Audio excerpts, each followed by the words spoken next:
So what I want to think about is further about the relationship of archives and AI in the future. And to encourage us to kind of think about some of those themes, I want to start by showing a short video made by my friends Michelle Thorne of the Mozilla Foundation and John Rogers, who's now at Northumbria University, were designed by the fantastic team led by Martin Skelly at the University of Durham. And it's a video called By Our Friends Electric, which encourages us to consider what our relationship with different types of smart assistants might be like in the future, and maybe also encourages us to reimagine our relationship with them. And it's reimagining our relationship with AI that's very much the theme of my talk today.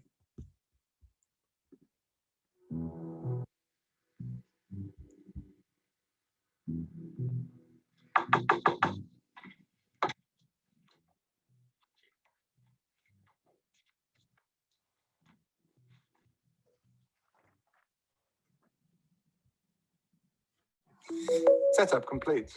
Okay, Eddie, what's the weather forecast today? What's your name? It's Tom. Now, what's the weather forecast for today? Why would you like to know this? I need to know whether I'm going to take an umbrella. Why would you need to carry an umbrella? To stop me getting wet if it's pouring with rain. Turn on the lights, Eddie. Which lights would you like turned on, Tom? Turn on the hallway lights and the bathroom lights. Okay, Tom. Why would you like these lights turned on? Is this really necessary? Because I want to go to the toilet. Okay, Tom. Okay, Eddie, I'm going out now. Can you put the alarm on, please? Okay, Tom. It's going to be pouring with rain later, so don't forget your umbrella. Thanks, Eddie. Turn on the lights, Eddie. Okay, Tom. Tom, did you know that excessive bathroom visits in the night could signify a prostate problem? Are you having any difficulties urinating? Okay, Tom. I've made an appointment with your doctor tomorrow at 3:30 p.m. Don't worry about your meeting at 4 p.m. I brought it forward to 1 p.m. Tell us a joke, Karma. Why did the robot cross the road? Because he was programmed to do it. Oh, tell us another, Karma. Let me try this. A friend of mine always wanted to be run over by a steam train. When it finally happened, he was chuffed to bits. Wow, this is nuts. This machine can use the personal information you give it to effectively adopt your identity. According to this, all the information is stored safely and remains protected, and it only shares when you say so. Oh, Leanne, did you call Lightspark about the refund? I tried. I was on hold for hours and got nowhere.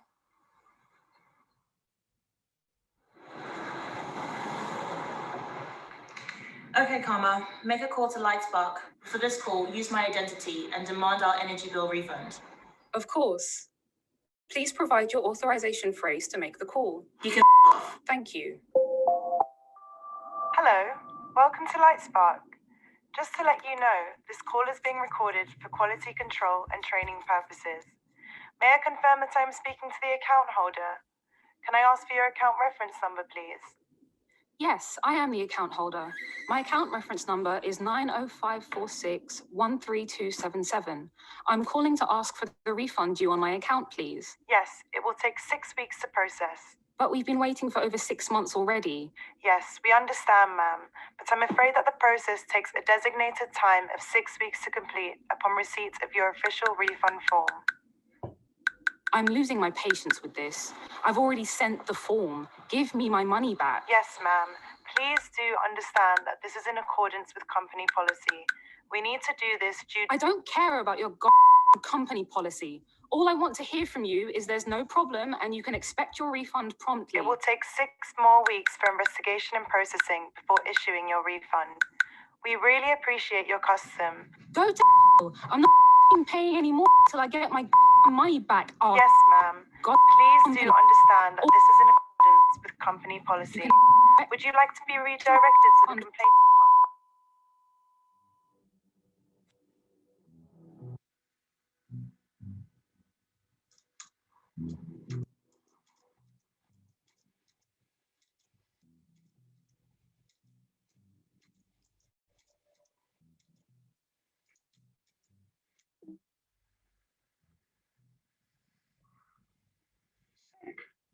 What's the forecast like for tomorrow?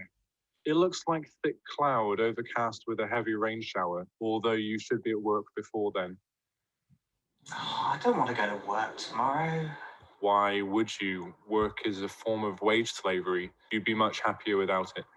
Yeah, I know, but I still have to pay the rent. Not if all housing were free. If people were to unionize. Well, I'd love that, but it seems very unlikely. So did restoring unfair deductions and organizing a phosphorus-free meal room for the female workers at Bryant and May, but that was achieved through unionization. Fair point, but establishing a system of free housing seems a bit more complex than negotiating pay in lunchrooms. If work were an absolute necessity, it could be justified by an increase in your salary. Well, yeah, but our boss has made it pretty clear that none of us are due a pay rise this year. Not enough money, apparently. Capital is money. Capital is commodities. In truth, however, value is here the active factor in a process. It brings forth living offspring, or at least lays golden eggs. I knew it. It's horseshit. It's a massive pile of horseshit. 1 ton? Sounds about right. Okay, ordering 1 ton of horse manure. What? Organic horse manure, perfect for roses. Order complete. You can expect your delivery in 2 to 3 days.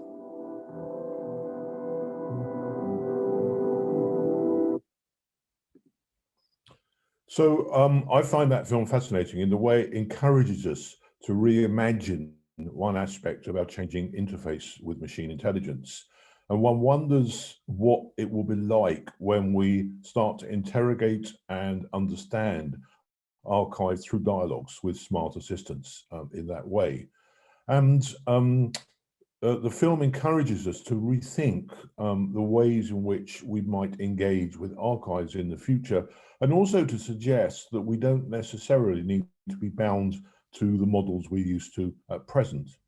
But of course, that's just one aspect of the interface, and I hope to indicate today that the range of the issues and the range of the problems is much wider than that. And as we start to confront the enormous scale of born digital archives, it becomes evident that we'll need to deploy AI at every stage of the records continuum. We'll need AI to assist in creation, certainly to assist in appraisal, in discovery of information within the records, in its management, and in their disposal. So that I think we can anticipate increasingly a world where archives become machine generated and machine mediated. But one of my key points I'd like to emphasize today is that I think there's a problem there that we haven't yet really fully confronted, because that technocratic thrust of archives driven by the growth in born digital archives and the rage of AI conflicts with the increasing community term within the archives world more generally. Which has rejected a highly bureaucratized and management approach to archives. And I think there's a problem there. And that problem becomes much more acute when we contemplate the prominence of discussion recently on issues of race and gender bias in AI, and worry about whether that might be becoming hardwired into our archives. So what I'd like to suggest as a thesis or an area for consideration, although it may be a question I can't answer as strongly maybe as I would like, is whether by looking at the community turn in archives, archives can become a way in which AI itself becomes more community friendly, and in which some of those issues of race and gender that are increasingly important within AI discussions can actually be addressed through archival engagement with our AI, to suggest there's a possibility that archives can actually help us generate a better AI. So I think the starting point always is the enormous quantities of information that born digital archives are generating, which are breathtaking the more you contemplate it. And the question of how we engage as researchers, as archivists, as people interested in information, with the sheer quantity of information that's already being generated through born digital technologies is a key issue. 95% of the records generated in the White House during the presidency of Barack Obama were born digital. That's a huge quantity, and Barack Obama's presidential library will be the first digital presidential library for that very reason. And we got some idea of the scale of those records from the fact that 250 terabytes of electronic records were transferred to the National Archives in the United States from the White House in 2017. And that included 300 million emails. Well, one of the first jobs that has to be done with that is to actually work out what material within that 250 terabytes can be safely declassified. And if you've got 300 million emails, I struggle enough with my own inbox, but 300 million emails is extraordinary to contemplate. How do you work out what the procedure for declassification of those emails might be? How can you contemplate doing that without some kind of AI assistance? And just thinking about that problem makes you clear how reliant we're going to be on AI intervention in the future. And of course, those records from the White House are just one aspect of the records produced by government, almost a small sliver of all the records that the US government generates. You can get some hint of the scale of other government-born digital records from the leaks that have occurred. The Edward Snowden leaks, for example, amounted to a quite small amount of 60 gigabytes, but perhaps what was an even more striking indication of the scale of records that one's dealing with is the case of a contractor, an IT contractor called Hal Martin, who worked for the National Security Agency in the United States between 2012 and 2015. And he stole, by taking out hard drives on his pocket, over 60 terabytes of classified documents from the National Security Agency, the CIA, Defense Department, and other agencies. And that illustrates, again, the scale. This is a sort of drop in the ocean there, indicates the scale of the issue. And this applies not only in the United States, but I know it's a problem that colleagues in the National Archives here in the UK are grappling with. How do we deal with this scale of information? And it's not just central government. Local record offices, which have been the mainstay of archives in the UK over the years, are starting to have to deal with that. The Oxfordshire History Centre has recently taken out a contract for cloud storage for 20 terabytes of local government web storage, web storage of local government records for Oxfordshire. And all the smaller records offices are starting to have to contemplate that issue. I remember many years ago attending a conference on large-scale data storage organised by the then University of London Computing Centre, at which there was a colleague from the Met Office, and it was the first time I'd heard the phrase petabyte. And he said, well, it's one that you'll become familiar with. We deal with it regularly in meteorology, but humanities will catch up very quickly, and indeed it has. And when you look at what the large IT corporations are dealing with, this perhaps gives some indication of where archives are heading in the future. So if one thinks about Google, for example, which processes over 20 petabytes of digitized data, born digital and reborn digital data every day, you can see the scale of the problem and the fact that archives are going to have to go down this type of route before very, very long. These issues of scale become bigger and bigger the more we see growth of new forms of social media, the more we move into facial recognition and CCTV. How far should archives in the long term retain CCTV footage? You could imagine that in 200 years' time, CCTV footage might be very interesting for historians. These issues of scale will get even larger when the Internet of Things really starts to take off, and we have all sorts of sensor information from buildings and elsewhere. So these issues of scale are really quite important. And this has already led to the need to use AI in frontline cases in order to come to grips with the huge amounts of quantities of information.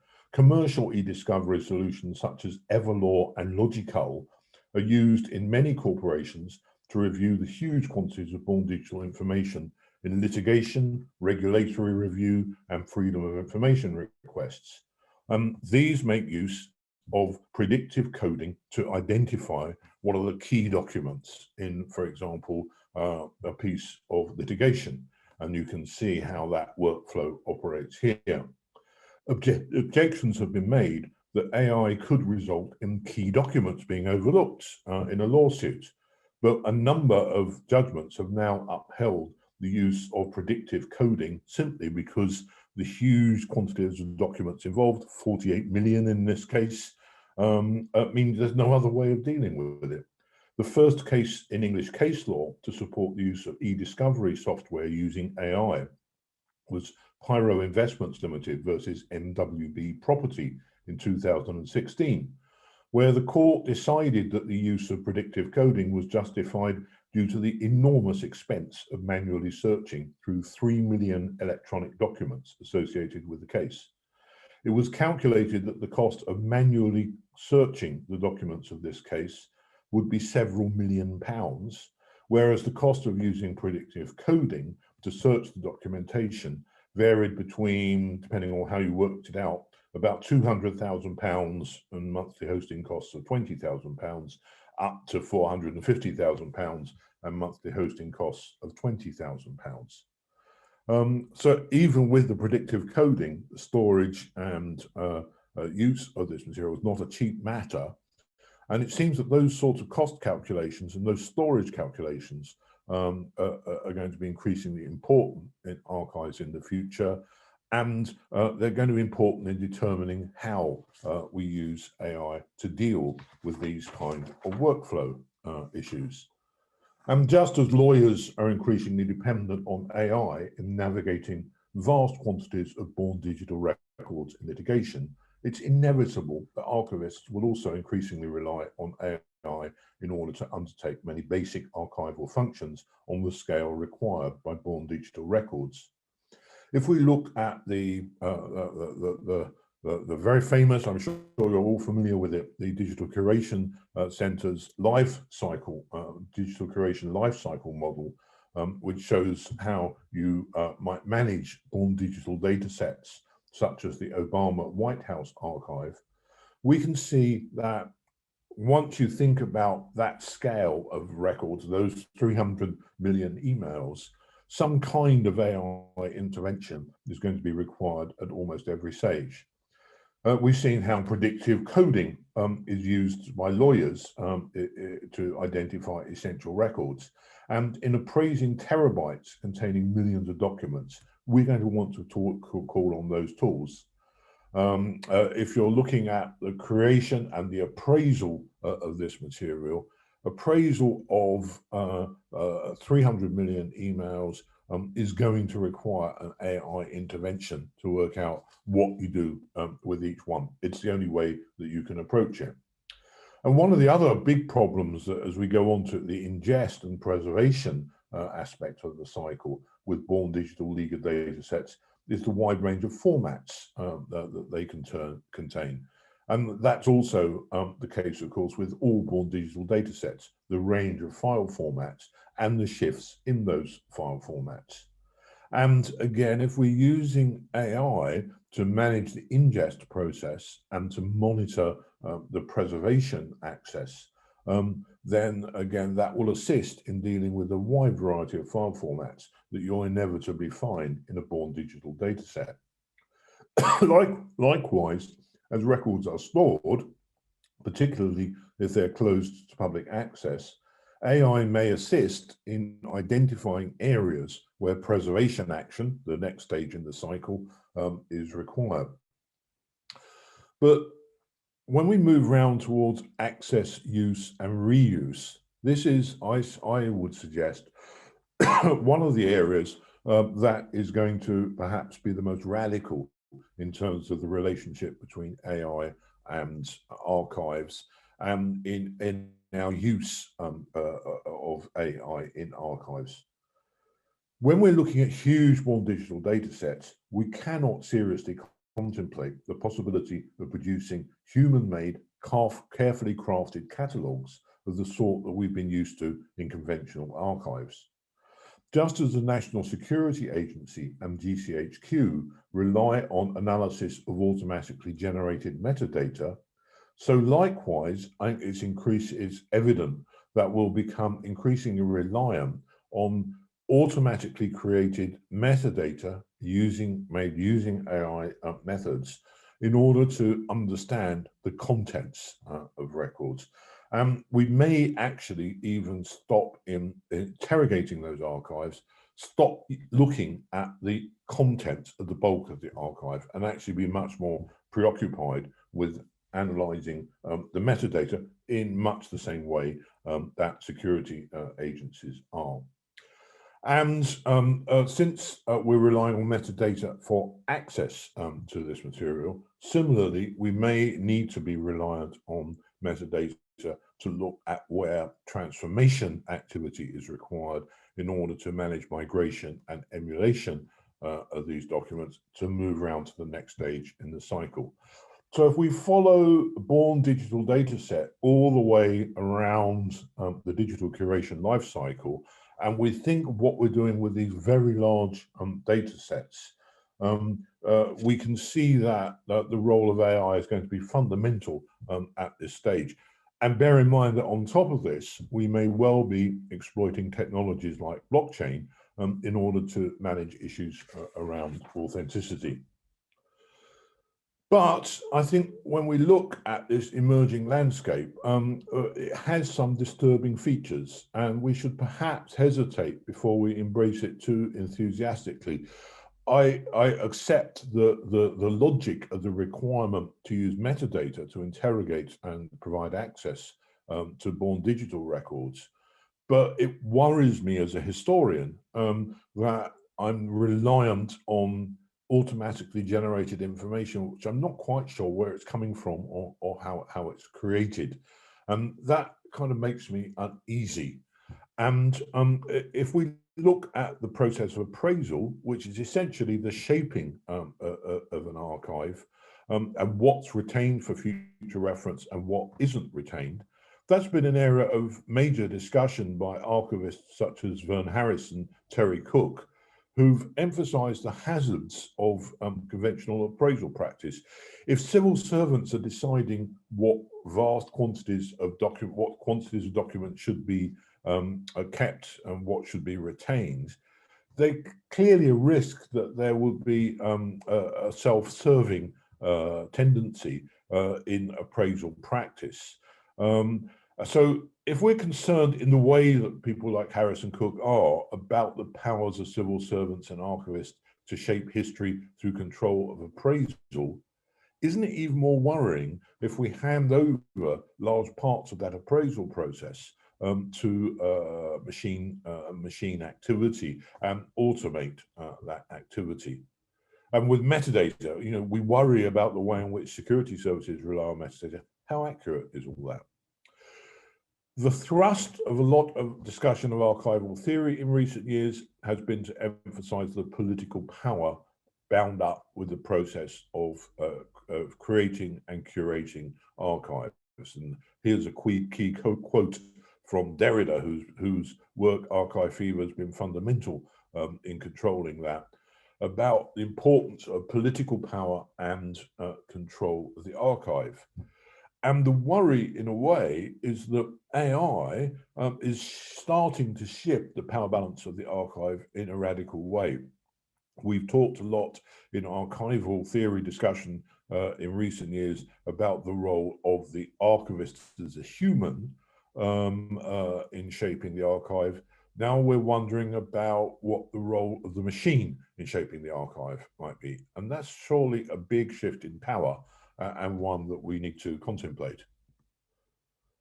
Vern Harris, in particular, because of his experience in the apartheid regime, has emphasized how archives are a battleground of power, Harris draws on his experience in South African archives to show how archives are fundamentally bound up with power politics, whether it was in South Africa in bolstering the apartheid regime, or after the fall of the apartheid regime through the complexities of the process for truth and reconciliation.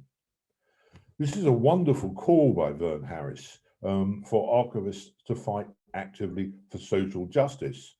But how does that call for archives to serve social justice fit in with an increasing role for AI in the management of born digital records? Are we abandoning this key cultural battleground of the archives to the machines? The suggestion that the management of archives must become more dependent on AI simply because of the need to deal with such large born digital archives becomes even more troubling when we contemplate the very well publicized cases of problems of gender, race, and class bias in AI systems that we've seen repeated reports of in recent years. And many of these have achieved widespread publicity. One of the most notorious here was Amazon's tool for aiding recruitment by sifting CVs, which automatically rejected not only CVs by women, but any CV even mentioning a woman. A man who went through what was regarded as a woman's college was also automatically rejected. The machine had taught itself that the most successful candidates were likely to be men, and therefore rejected women. This was a notorious case, led to Amazon hastily, as you can see, abandoning that tool. Another notorious case was in 2015, when it was pointed out that Google Photos, which has an automatic tagging system for photographs, had labeled pictures of a black man and his friends as gorillas, as you can see here. And in another disturbing finding, it was found that the algorithms determining whether Amazon offers same-day delivery in the United States frequently exclude postcodes with a predominantly black population, which is an echo of the old American redlining maps, which were used to segregate American suburbs. And these issues have not only had popular publicity in the press, but they're increasingly being supported by academic studies. This recently published investigation used the corpus of regional African American languages to test voice recognition systems and found that the performance of voice recognition systems was significantly poorer for African Americans. It concluded that, quote, "It is considerably harder for African Americans to benefit from the increasingly widespread use of speech recognition technology from virtual assistants on mobile phones to hand-free computing from the physically impaired. These disparities may actively harm African American communities when, for example, speech recognition software is used by employers to evaluate candidate interviews or by criminal justice agencies to transcribe courtroom proceedings." Similarly, a number of studies have illustrated the prejudices in natural language processing methods due to the use of biased training sets. This study showed how word embeddings trained on Google News data complete the sentence, "Man is to computer programmer as woman is to X," with the word "man is to computer programmer as woman is to homemaker," which again shows the biased possibilities. But one particularly pressing example of algorithmic bias is the failure of many facial recognition systems, increasingly used by police and other agencies, even being used by colleges in the United States increasingly to monitor who attends examinations. These facial recognition systems fail to accurately recognize people of color and women. And indeed, many of these systems have been withdrawn.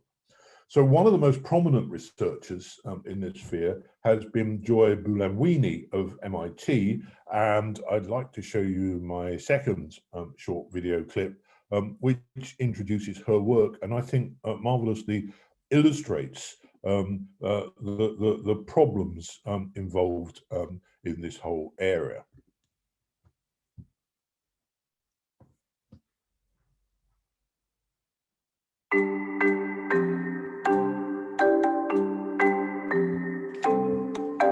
Hi, I'm Joy, and I research how computers detect, recognize, and classify people's faces. In my TED featured talk, I spoke about my experience with the coded gaze, my term for algorithmic bias. The system I was using worked well on my lighter-skinned friend's face, but when it came to detecting my face, it didn't do so well, until I put on a white mask. After my talk was posted, I tested my speaker image profile across different facial analysis demos. 2 of the demos didn't detect my face.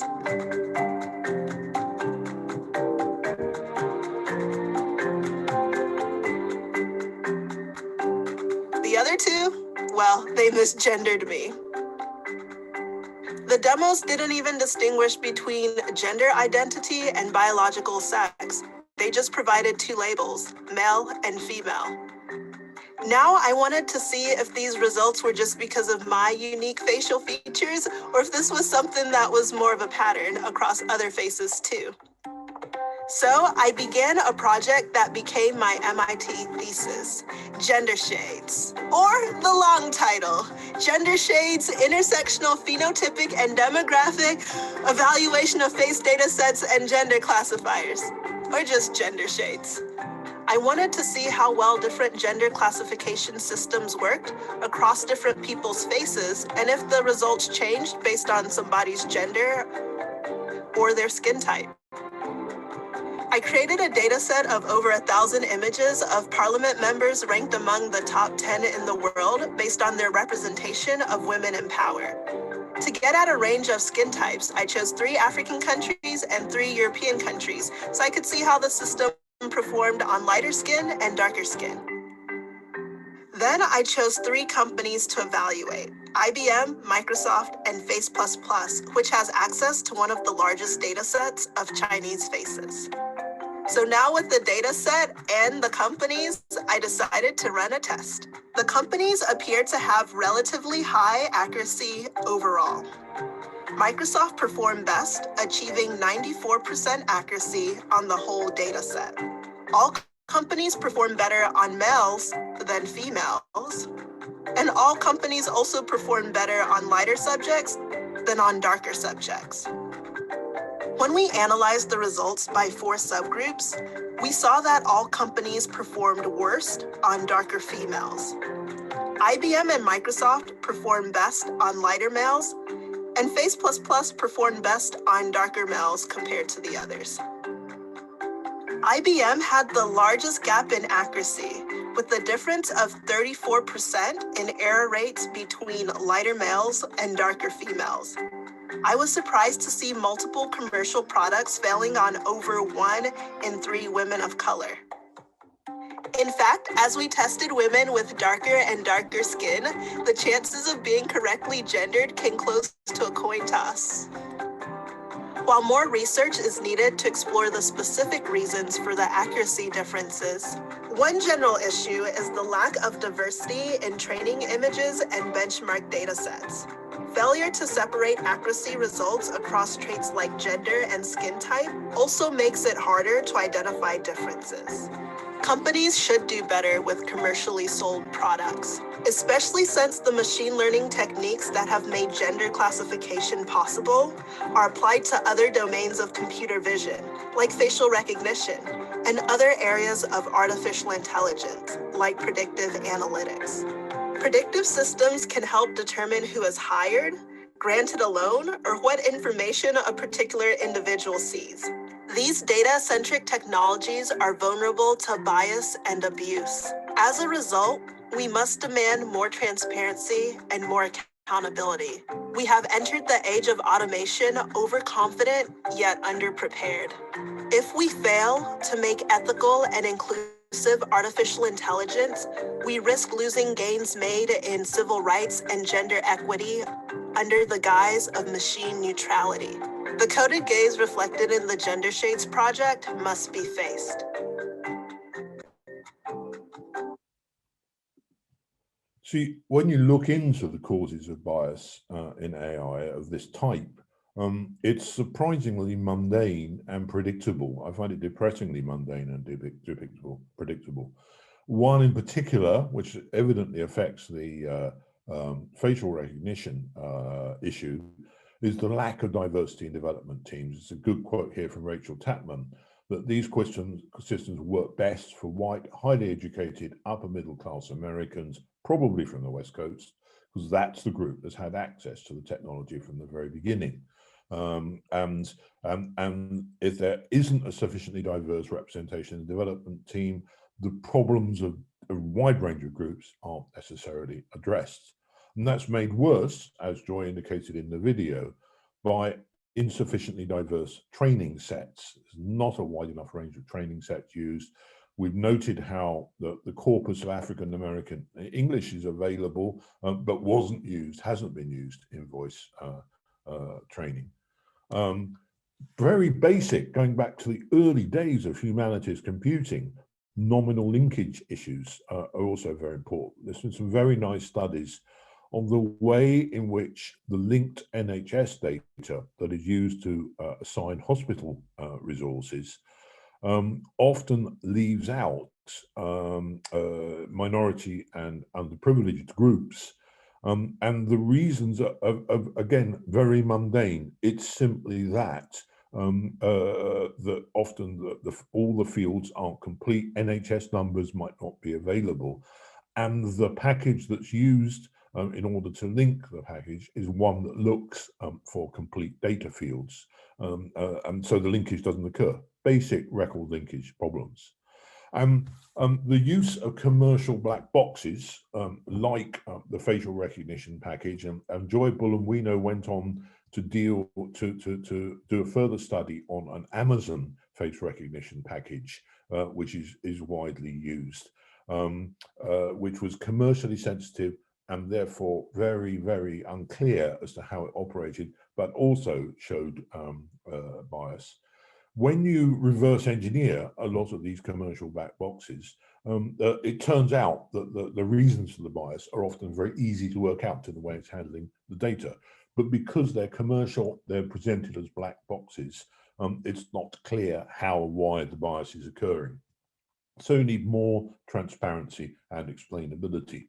Addressing bias in AI is relatively simple and relatively mundane, but it isn't done. And there's a risk that as AI grows and is seen as a form of magic, that these issues aren't addressed. It's striking how there's a coincidence between these concerns and recent archival theory, which has emphasized how traditional approaches such as appraisal and description reinforce existing power structures and inequalities. And the famous pioneering archival theorists such as Sir Hilary Jenkinson tended to elevate the probity and even-handedness of the British civil servant and assume that a civil servant would keep an archive in an objective and scientific fashion. And as a result of that, many voices, women, indigenous communities, the poor, were excluded from the discourse in the archive. And that's been an issue that's been subject to major revisiting by archivists in recent years. But there's a risk that the use of false machine neutrality in managing born digital records will turn the clock back. It'll amplify and reinforce existing inequalities and unjust power structures inherent in the bureaucratic structure of the archive. It'll become the bureaucracy that dominates the archive again. So an inevitable question I have is there another way?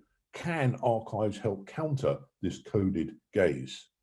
And I think this community turn in archives, and I recently edited a book with Simon Popple and Daniel Moutibois on this, but there have been a lot of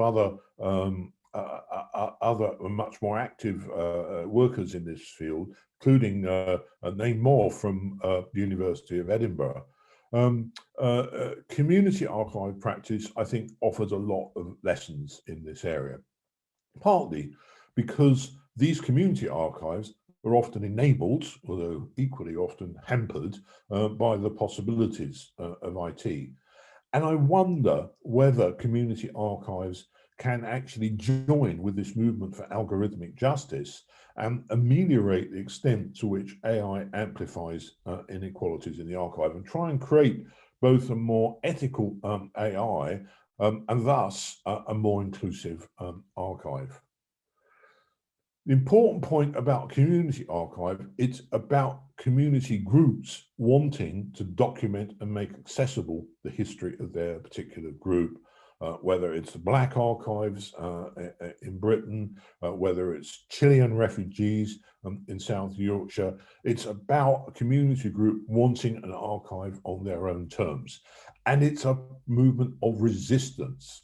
It's a movement that's aiming at countering the way in which those voices have often been excluded by professional archivists and government repositories from traditional archive. And it becomes almost a community of resistance. So within that community of resistance, can community archives offer a means of creating a more just form of AI? Here's a very good example of a community archive. It's the SIPNUC archive, which has been created by the Karuk Nation in North America. It acts as a record of Karuk cultural information systems based on oral traditions, which were disrupted as a result of Euro-American contact in Karuk ancestral territory. The website explains how, as part of our efforts to revitalize Karuk culture and fully realize tribal sovereignty, the Karuk tribe is developing infrastructure and human resources to gain managerial oversight and legal custody of our own cultural information to the greatest extent possible. Proactive acquisitions of collections owned by external entities and processing collections already owned by the Karuk tribe are important due to the real risks of continued information loss. Efforts will be made to repatriate or gain custody of originals or duplications of originals that are owned by other entities. So this is very much about the Karuks seizing back control of their own knowledge system and their own culture. And that's a very characteristic feature of community archives. And the collections of SIPNUC are small scale by the standards of, say, the Obama White House. But the repositories played a vital part in preserving Karuk culture and in helping the Karuk nation regain control of its own cultural information. Above all, SIPNUC illustrates the possibility of including a rich mix of material in the archives by, for example, allowing oral traditions to be represented more fully. This points to a much more multifaceted view of the archive and is one of the ways in which community archives might challenge our AI construct and encourage us to reimagine those. It's a very important, hello. Sorry to interrupt. You've got about a minute or so. Yeah, I'm just wrapping up now. Okay. So it's these indigenous memories that can really help us reimagine what we do with the archives. And these indigenous knowledge systems stress community understanding rooted in local knowledge and rich oral traditions. They stress storytelling. And whereas technocratic approaches might hardwire bias into society, perhaps we could actually look at some of these indigenous processes and develop a more exploratory, playful, creative approach to AI that draws on these indigenous uses. And recent work with community archives has already moved us in this direction.